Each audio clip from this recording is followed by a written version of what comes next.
In today's video, I'm going to teach you how to share a file link in Box, public versus restricted.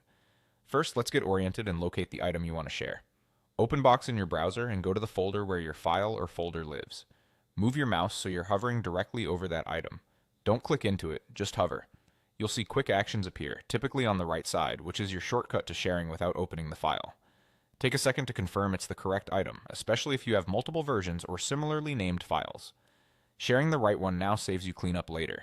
Next, enable the link. You can click the Share button, which usually looks like an arrow, or click the link icon. Either action will turn on a shared link for that item.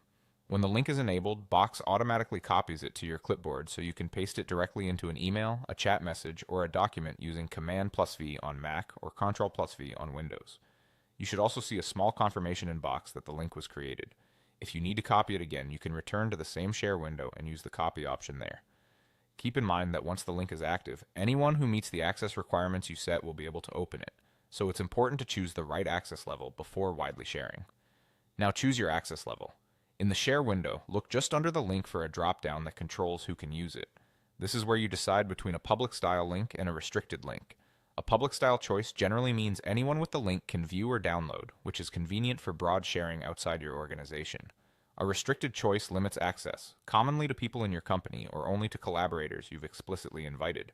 Pick the option that matches your privacy needs. If the content is sensitive, lean toward a restricted setting so only the intended people can open it. If recipients don't have Box accounts or aren't part of your company, make sure you've chosen a setting that allows them to view without hitting a permissions wall. After you've selected the access level, your link is ready to share. Paste it wherever your audience expects to find it, and consider adding a brief note about what's inside and whether they need to be signed in. That's all there is to it. Hover to find your item, enable the link to copy it, and set the right access so you stay in control.